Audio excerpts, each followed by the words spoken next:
Wrestling has been such a very, very hot topic. Twitter has been really all over the place. A lot of people came back from Blue Sky over to Twitter to be like, hey, start making, I don't want to say demands. Why don't I want to say demands? I don't want to say demands. But they came over and started crying like they always do. And then trying to take like more high grounds and stuff. I just want to say what up to Deborah for joining. I do know that people are still like at work or on their lunch break, and we're just doing a really testing out of that. Aside from more people coming back onto Twitter so that way they could talk their shit and like just talk their shit, we have made it into the YouTube partner program. I really, like I said, I don't have anything planned. I'm just here rambling because I wanted to test out the live stream. This may or may not stay up, or not. But yes, we made it into the YouTube partner program, which I have been wanting to do for a while, which is amazing. I have yet to have my first partner stream. It will happen soon. I'm not sure when, but this weekend it is filled with wrestling. So on the 5th, not only do we have MOW's Battle Riot, which I will be reviewing live on YouTube, youtube.com/Square Circle Podcast. I will be reviewing MOW Battle Riot live with my buddy Dose Evil. And then later on in the month, April 21st, we are going to be having a really cool podcast collaboration with his podcast, my podcast, and some wrestlers. And we're just going to be talking about like random stuff, non like really wrestling related. So there's that. But aside from MLW being on April 5th for Battle Riot, which, by the way, congratulations to them for selling out, and congratulations to them for upgrading to a bigger venue because they were really, really in demand for over in LA, which was great. It was really great to hear that type of news. The other thing, too, is that on April 5th, it is also NJPW Sakura Genesis. This is the event, or the pay-per-view, I should say. The pay-per-view that's going to be having David Finlay versus Hiroki Goto, because Goto is our IWGP World Heavyweight Champion. So that's going to be happening. There's going to be some House of Torture on that card too, where Evil is going to be taking on Tsuji in a very clean, Evil promised a very clean match. And I'm like, sure. We'll see. We will see the shenanigans like sooner or later. I think there is something else on the 5th. Is it like AEW Dynasty? I don't know anymore. I don't know anymore about AEW. All I do know is that AEW fans just don't know how to understand stuff anymore. They think that everything is an attack on them. Aside from April 5th, again, I'm looking at my laptop here. So April 5th is, like I said, NJPW and also MOW. And then, of course, you got your Raws, SmackDowns, and like Dynamites and stuff. When is Stand and Deliver? When is NXT? Because I know they have like a pay-per-view coming up. I just don't know. There's way too much wrestling. And by the way, I owe you guys like a lot of reaction videos towards Legends and Future Greats, which, by the way, I still want to call it, Let's Fucking Go, but it's Legends and Future Greats, and I will be reacting to Stephanie McMahon's new show called Stephanie's Places, because I really want to do that. However, because those take a little bit longer to do, aside from like real life stuff, those have to be behind a paywall. I need to get used to saying that stuff needs to be behind a paywall because I have 6 years of like free stuff, free content. And sometimes people will be like, well, people will pay for this and that and stuff like that. I try not to put stuff at a very high ticket price because everyone is trying to budget and they have their own stuff going on in real life. I just want to be comfortable as a content creator, as someone who makes videos and talk about wrestling and become very, very passionate about it. Why is my internet connection very unstable? I am on the network. It has to happen at least once. Like I say, if you visit me on youtube.com/Square Circle Podcast and you see me podcasting and you see me live streaming, I say that if nothing goes wrong, you're not really a content creator. You're not really a streamer. Something has to go wrong in order for you to be like, okay, yeah, I'm a streamer. This is me just babbling because I just wanted to test this out. Aside from hitting YouTube Partner, which is super, super amazing, I do realize that on Twitter, there are so many different voices and so many different conversations, and like no one really understands. Um, I don't know how many people like travel towards Twitter and like see what's the conversations that go on, but maybe we should talk about the estimates that were released, and obviously these are like fake numbers, but this is like a what if, what if this could be the right numbers for AEW and whatnot of like how much they lost last year. So just very randomly, I guess I'll just catch everybody up to speed. For the longest that AEW has been around, David Metzler has always been like they're going to be the most profitable company in the world of professional wrestling, right? And I kept saying it, other people kept saying it, but no one really truly listens. That because AEW is an LLC, their financials are not public. They don't have public financial calling either to be like, hey, this is how much we made in the first quarter, second quarter, third quarter, fourth quarter of like whatever year. So the saddest part that we're seeing is how the AEW fan base will stick to Dave Metzler and other people like glue and be like, yeah, they're profitable, they're profitable, they're profitable. Oh, sorry. I don't have this thing on a like little thing. But we don't really know. Just because we get reports about Warner Brothers Discovery giving them like what 185 million a year doesn't mean that that's profitable, because you have to take all other incomes into consideration. You can't just be like, oh my god, here's the one source of income, because 185 million per year is not going to cover everybody's salary that works for AEW. It's not going to cover them going from town to town to town for their shows. It's not going to cover if they need to like repair the ring. It's not going to cover like any of that stuff. So you can't celebrate just one stream of income to be like, oh yeah, they're very, very profitable. They're going to be way more profitable than something else. They have to have other sources of income in order to be profitable and make sure that they're not still operating in the red. So even as like I would say it on Twitter, other people would say it on Twitter, we get brushed over, we get pushback, we get people that would, just yell at us, call us names, and then like, think that they got us figured out when they really don't, because they don't want to have a conversation with us in the first place. So to speed everything up, that's just like a little bit of background for what I'm about to say next. So there's a really cool account, Switchblade 97, who decided to go back and do a estimate sheet of a P&L, which is profit and loss. By the way, there's construction happening outside, just so you know. So he decided to do a whole entire thread about, a breakdown of like what could be. And the smart people, like myself and other people that I'm in circles with, understood that it's an estimate, understood that it's not the real numbers, because yes, we know, we've been telling people that AEW is a privately owned company, therefore we're not really going to know the numbers. But when you have David Metzler and everybody else saying that like, oh, this is how much money they made for this is how much money they made for that, it's estimated this is here, but they're still going to be profitable, they have a profitable TV deal, and it's like, it'll be best to like really preface all of that and be like, because they are not a publicly traded company, even Dave doesn't even know the numbers. And that's the biggest thing that we've been talking about, is how like stuff like that gets pushed around in a telephone game.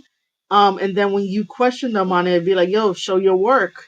Meaning like, how are you getting these numbers? How are you getting these estimates if, nobody has access to the numbers like Tony Khan has?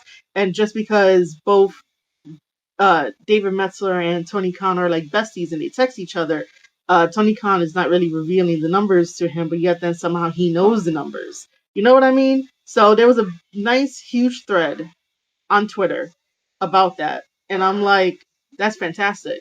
That really is. Um, and now I also think it's commonplace for anybody online to be like, I studied journalism. Therefore, I know what I'm talking about when they really don't know what they're talking about.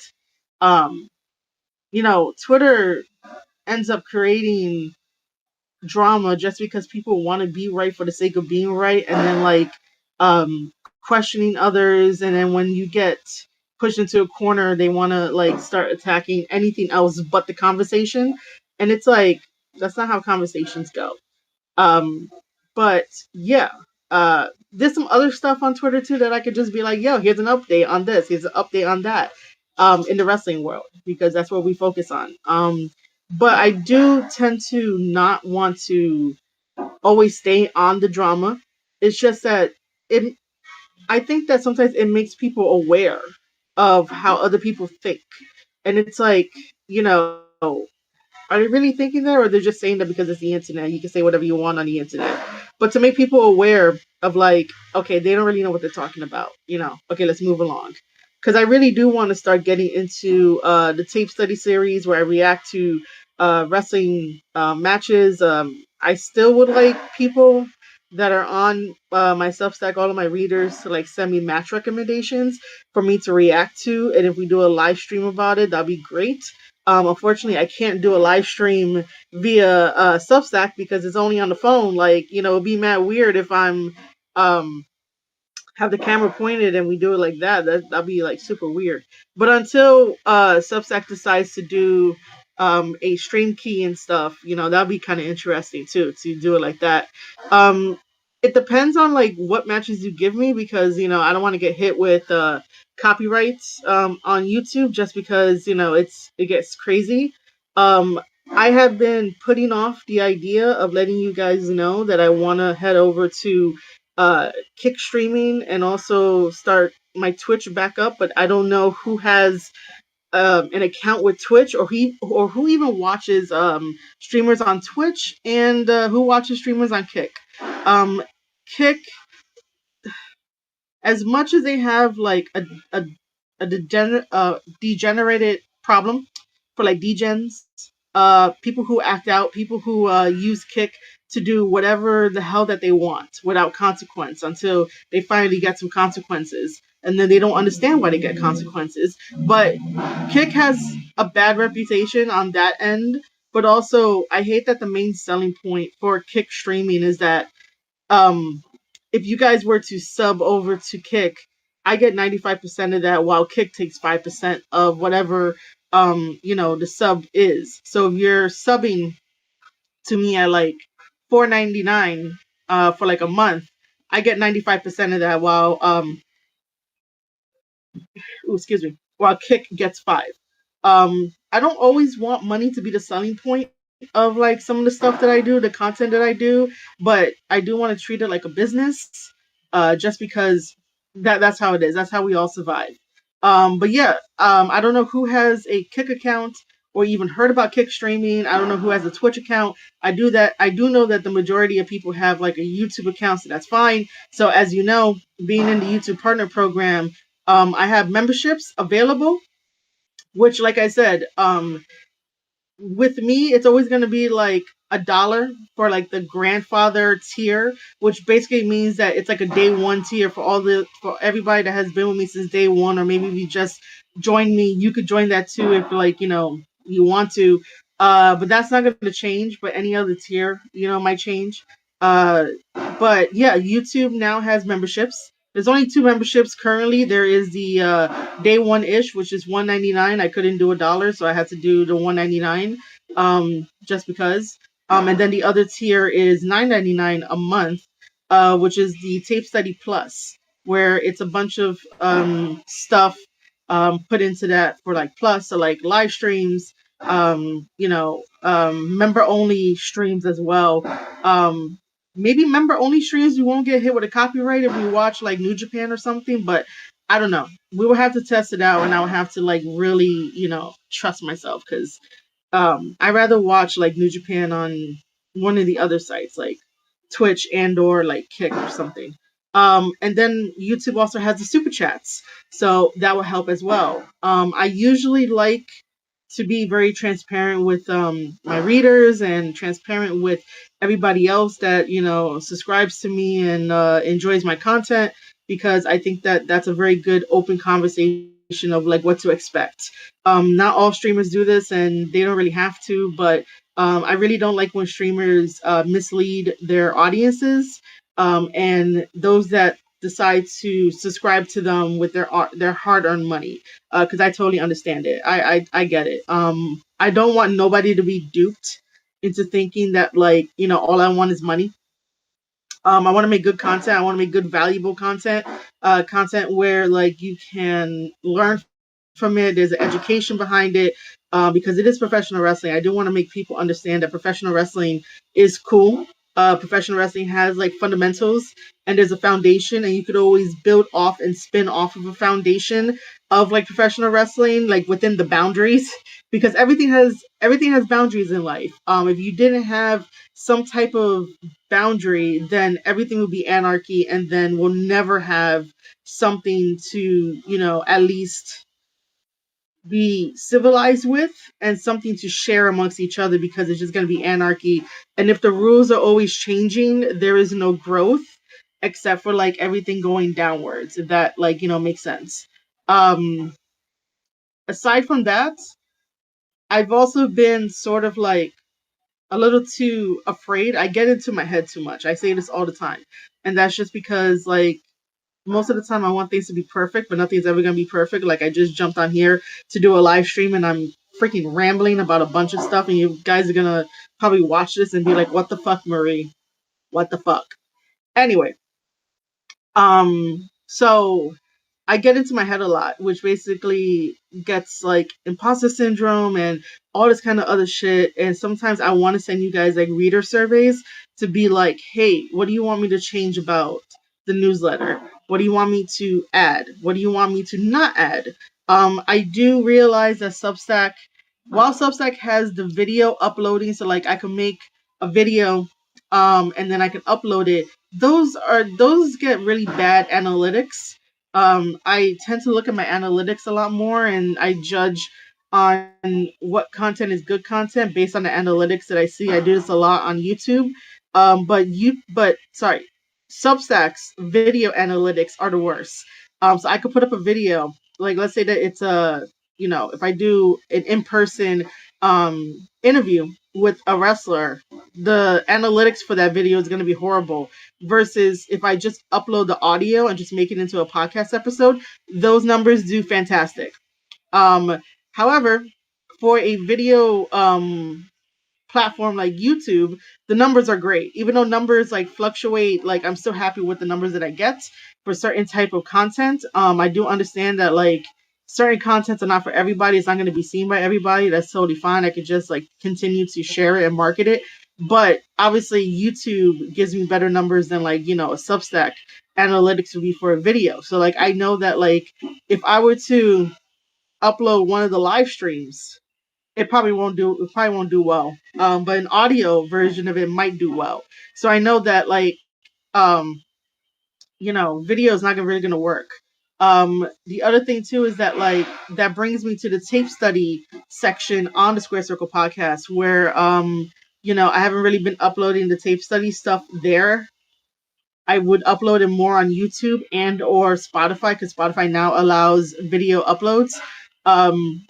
So I might end up taking the tape study out and sort of redirecting people to the YouTube for the tape study. And some tape studies would be behind the paywall, the membership over at YouTube. Just because, again, tape study series and reacting to videos and reacting to certain stuff, that takes a little bit longer than just doing like 2 podcasts in a day. It really does. Because at least with the podcasts, I have notes, so I could go based off the notes and stuff and then just put it out. I've also tried to promise myself that I will take this journey a little bit more slower. And when I say the journey, I mean like, pick and choose what I want to talk about, because I value quality over quantity. When you do quantity, is it really, what's the word I'm looking for? is it really valuable? I look at things for the wrestling community to be valuable to my readers, my listeners, my viewers, just to be valuable and not just to be like, oh, let's clown on this person and, let's talk about this person, let's talk about this drama and that drama and whatnot. Like, I try to make sure that everything that I do is of quality. If I need to talk about drama to address something, it's mainly because to bring awareness to it, and that's about it. Like I did with Dave Metzer trying to really derail me on Twitter about me not apologizing to him for 7 weeks. He could still wait because I'm not gonna apologize to him, so it doesn't matter. But that's in my back catalog. Aside from that, I don't know if you guys want me to just do like a live of, I don't know. I mean, the thought of reading John Cena's wisdom tweets kind of popped into my head. I was like, oh, I could just read some stuff. Because John Cena had a very good tweet not too long ago where I took a screenshot and it said, good work finds a way. And that's exactly what I'm proud of. Good work finds a way. It doesn't matter how long the journey is. You have to at least enjoy the journey and enjoy what you do. I enjoy talking about wrestling. I get burned out from time to time because there's just a lot of people that are just stuck in being stubborn and they think that they're smarter than others and you can't make them budge. Not that they should budge. They should budge on their own time, but at least be open-minded and sort of like understanding another person's perspective rather than being like, no, that's it, I'm shutting you down and stuff. But enjoying the journey is great. Picking your moments is also a thing too. But I really do believe that John Cena is right. That it is about good work finds a way. Good work finds a way to the people that you want to attract into your community and build a wonderful community. There's way too many people that are in it for themselves. There's way too many people that are just wanting to see people fail, and it's like, I don't know why they would do that. But that's just how it is. So yeah, I don't even know if I would want to just read John Cena tweets. Some of the stuff that Cena says, I'm like, oh, this is great. But yeah, I think I should print that out and put it everywhere. That good work finds a way. That was a really good quote that I needed to see. But never really thought about it. First of all. But yeah, after I end this live stream and you guys heard everything that I had to say, leave some comments or message me and let me know how you want the live streams to go. The live stream feature, to my understanding, for Substack is that it's supposed to be in real time. So if I was at a show, I haven't been to a wrestling show in a very long time and it's sort of annoying. But if I was at a wrestling show and I did a live stream, that would be kind of cool to do. I did not know I could have a co-host when I do this. So I don't know. I'll talk to other people that are on my list and see what happens. Just know that nothing is guaranteed just because personally, and personally is not you. Okay, I'm gonna say that right now. Personally is not you. I just grew up to be a lone wolf and to do things on my own. That's just how it is. Because the environment that you grow up sort of dictates the kind of personality that you have. And being in New York City, man, it's survival of the fittest out here. So it's not you. It's me. Which is true. So if anybody hears that I could have a co-host here, just don't really jump at it, in a crazy way.